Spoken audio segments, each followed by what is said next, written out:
എൻ്റെ മറ്റൊരു വീഡിയോയിലേക്ക് എല്ലാവർക്കും സ്വാഗതം. അപ്പോൾ രാവിലെ ഒരു 8:30 ആയിട്ടുണ്ട്. അപ്പോൾ ഞാൻ അരി കഴുകി വെച്ചു. രാവിലെ അരിയും അങ്ങോട്ട് ഇന്ന് സൺഡേ ആണ്. ഇനി ദോശക്കല്ല് റെഡിയാണ്, ദോശ ചുടണം. ഇനി സാമ്പാറാണ്. സാമ്പാറിന് പച്ചക്കറിയൊക്കെ വളരെ കുറവ്. അപ്പോൾ ഈ വഴുതനങ്ങ നമ്മുടെ മുറ്റത്ത് തന്നെ പരിപ്പ് വെള്ളത്തിലിട്ടിട്ടുണ്ട്. അപ്പോൾ സാമ്പാറിന് പച്ചക്കറിയൊക്കെ നുറുക്കിക്കൊണ്ടിരിക്കുക. പക്ഷേ എല്ലാം ഒന്നുമില്ല, വളരെ കുറച്ച് പച്ചക്കറികളേ ഉള്ളൂ. അപ്പോൾ നമുക്ക് റെഡിയാക്കാം. ഞാൻ ദോശ ചുട്ടുകൊണ്ടിരുന്നേ, പക്ഷേ എന്തോ കല്ലിലങ്ങ് ഒട്ടിപ്പിടിക്കുന്നുണ്ട് ദോശ. ഇന്ന് മാവ് ശരിയായില്ലേ എന്തോന്നറിയില്ല, ഇളകി വരാൻ നല്ല പാടുണ്ട്. അതുകൊണ്ട് ദോശയുടെ ഷേപ്പ് ഇങ്ങനെ ആയിപ്പോയി. സാമ്പാർ വെന്തിട്ടുണ്ട്, കുക്കറിലായിട്ടുണ്ട്. ഇവിടെ ദോശയും സാമ്പാറും ഞാൻ റെഡിയാക്കിയിട്ടുണ്ട്. അപ്പോൾ ഞാൻ പറഞ്ഞല്ലോ, ദോശ കല്ലിലിങ്ങനെ ഇളവി വരാൻ ഇച്ചിരി പാടുണ്ടായിരുന്നു. ഈ മാവിൻ്റെ കൺസിസ്റ്റൻസിയിലുള്ളൊരു ഡിഫറൻസ് ആണോ എന്നറിയില്ല. എങ്കിൽ റെഡിയായി. ഇനിയിപ്പം നമുക്ക് കഴിക്കാം. അങ്ങനെ ഇവർക്ക് ഞാൻ ദോശ എടുത്ത് കൊടുത്തു.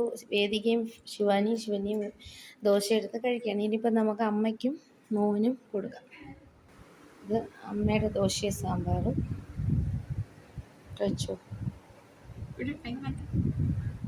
നമ്മുടെ ലഞ്ചിൻ്റെ സമയമായിട്ടാണ്. ഇപ്പം ഇന്ന് പ്രത്യേകിച്ച് കറികളൊന്നുമില്ല.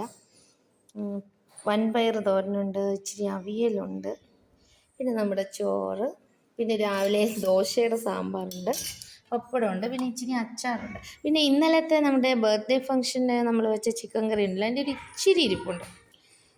ചിക്കൻ കറി കുറച്ചേ ഉള്ളൂ. അപ്പോൾ അത് മോൻ കഴിച്ചിട്ട് പോയി, അവന് ട്യൂഷൻ ഉണ്ടല്ലോ. അപ്പം മോക്കും ശിവനിക്ക് കൂടെ കൊടുക്കാം, അമ്മയ്ക്ക് കൂടെ കൊടുക്കാം. എനിക്ക് ചിക്കൻ വേണ്ട. അപ്പം നമുക്ക് ലഞ്ച് വിളമ്പിയാലോ? തരാം. അപ്പം കഴിച്ചോ. വേദികയ്ക്ക് സാമ്പാർ വേണ്ടല്ലേ? അപ്പോൾ വേദൂട്ടിക്ക് സാമ്പാർ താല്പര്യമില്ല. ഇനി നമുക്ക് അമ്മയ്ക്ക് ചോറ് കൊടുക്കാം. അമ്മ അത് അവിടെ റെഡിയായിരിപ്പുണ്ട്. അമ്മയുടെ ചോറ് വിളമ്പി. ചിക്കൻ കറി, അവിയൽ, പയർ തോരൻ, പപ്പടം, സാമ്പാർ. അപ്പോൾ നമുക്കിനി അമ്മയ്ക്ക് കൊടുക്കാം. അമ്മയ്ക്ക് കൊടുത്തിട്ട് ഞാൻ കഴിക്കാം.